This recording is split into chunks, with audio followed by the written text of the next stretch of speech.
Assuming your team has all the soft skills necessary to provide an exceptional customer experience is a risky game. It's because it's like Warren Buffett would say, it can take 20 years to build a reputation and 5 minutes to ruin it. Hello, and welcome back to the Master Your Business podcast. From branding, marketing to customer experience and a few things in between, I've got you covered. Let's get started with today's episode.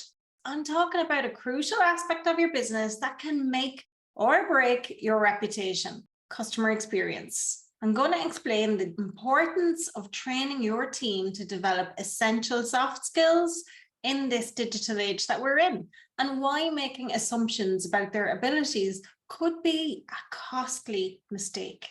So buckle up and let's dive in. This topic is close to my heart because I've worked in companies where it was expected that people had a certain set of soft skills, but they never got the training on them. They got loads of training on technical things, all right, like, for example, in banking, how to assess a loan application, but they never got training on the soft skills to engage with the client if the client got declined for that loan application, for example. And when it came down to it, they were held accountable for things that they never got training on. So if, a client, and this is just one example, if that blew up into a complaint because of how that message was communicated, what was happening was people were being held accountable for that communication, but never given the skills or tools or techniques to be able to deliver that message in a way that lands how it should. The other thing I've seen is that leadership and management, where they focus only on numbers, as in how many clients did you get or how many calls did you make? And they never stop to wonder if getting those clients or making those calls was done in an ethical way or in a way that supported the business's reputation. I've seen companies hold up reward incentives, carrot and stick style, for their teams, whereby if they achieve X, they'll get Y. And in those very circumstances, there was no training provided. So some people on the team are naturally going to excel because these might be skills that just come naturally to them, whereas others never will. So it's not a level playing field. So for me, it boils down to this. If you want your team to help you grow your business and your reputation in a positive way, you need support from them to do so. When I co-authored the international best-selling book, Customer Experience 4, this topic was exactly what I wrote about, because at the root of this, it's about the culture in your company. And culture stems from your brand strategy, your purpose, vision, mission, and values. If you are clear on those, then you need to get your Jerry Maguire on with your team and repeatedly say, help me, help you, help me, help you. Tom Cruise does it way better than me in that movie, Jerry Maguire. Anyway, anyone who knows me or has ever been on a live presentation with me, I'm always quoting movies. I'm a total movie buff. Okay, but let me just add about all of this. This is not just me having a rant, I promise. Yes, I experienced this firsthand multiple times and still today come across it in some of the companies that I work with, some of my clients, for example. But I have researched this to the nth degree because when I was writing the chapter in the book, I needed to be factual. But part of that research included information I found in the World Economic Forum survey, where they highlighted the increasing importance of soft skills in the future of jobs.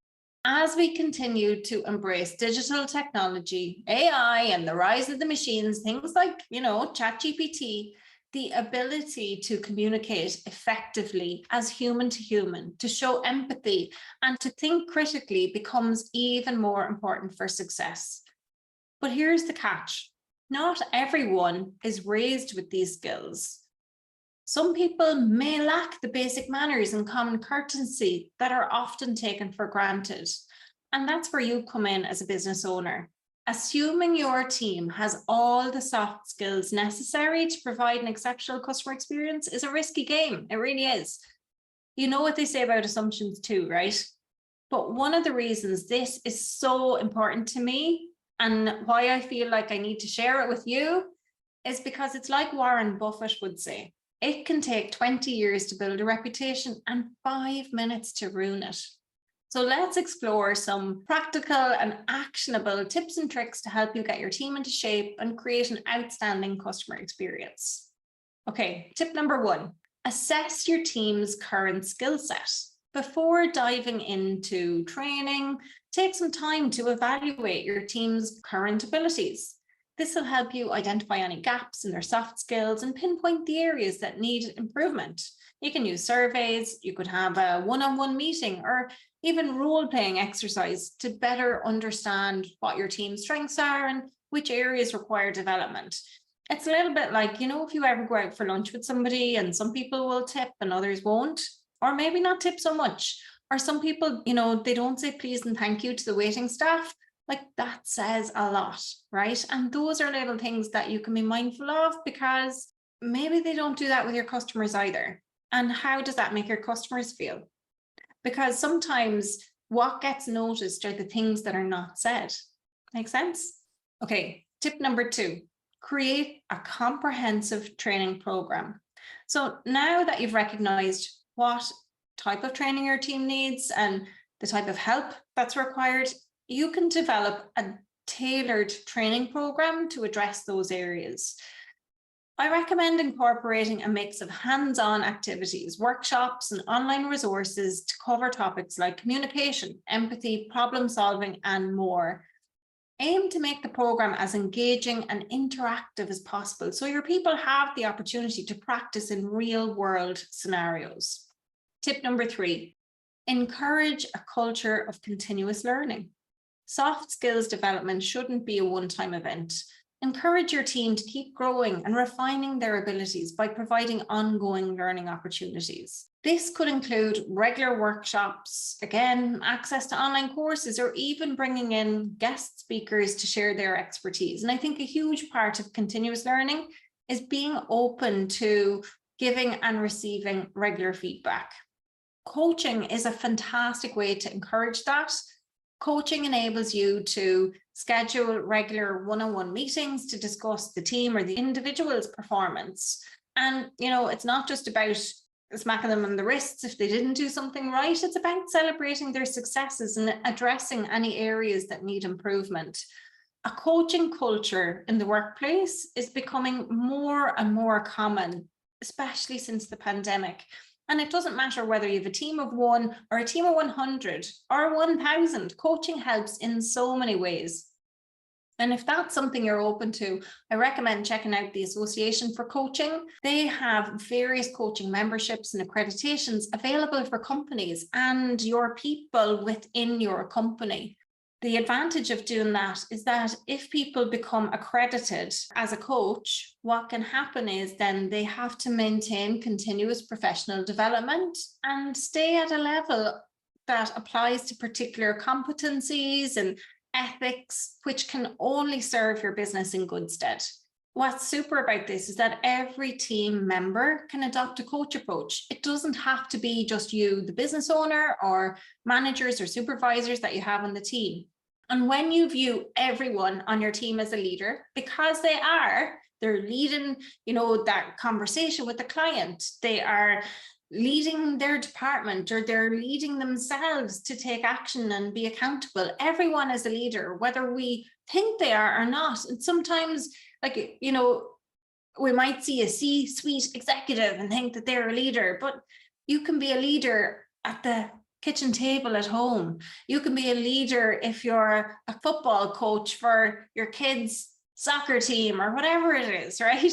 So everyone is a leader, but sometimes people who don't have that title as management don't see themselves in that way. So I would encourage you to help people see themselves as leaders. And when they do, they're going to be more open to fostering a growth mindset, which is totally conducive to continuous improvement in the workplace, right? Totally makes sense. Okay, tip number 4, lead by example.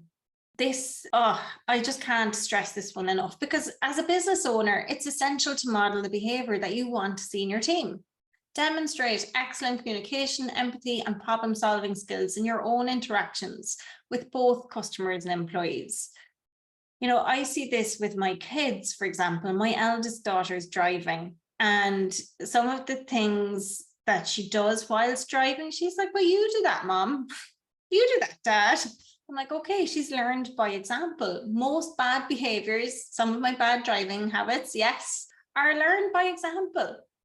So if you've got good habits, then you're setting good standards for people to follow, and your team will be more likely to follow suit if they see you as their leader setting that standard. Tip number 5, monitor progress and provide feedback. Regularly check in with your team to assess their progress and provide constructive feedback. Celebrate their successes and address any challenges they may face. Open communication will help your team feel supported in their journey to develop those essential soft skills. Okay, let's sum this up. Investing in your team's training and development is essential for delivering an outstanding customer experience, creating a positive and motivated workforce, growing your business, and protecting your reputation, really giving it that longevity. Support your people and equip them with the necessary skills for success in the digital age we're in. Okay, I hope you found this episode useful, insightful, and actionable today. And I am going to share a link in the show notes for the book Customer Experience 4. If you haven't read it before, please do check it out. It's available on Amazon. But if you enjoyed the show, please subscribe to the Master Your Business podcast, leave a review, and share the show with your fellow entrepreneurs. As always, my goal is to provide valuable, actionable, and practical advice so you can become the next Warren Buffett of the world, or achieve whatever success looks like for you. Thank you for listening. Until next time. Bye.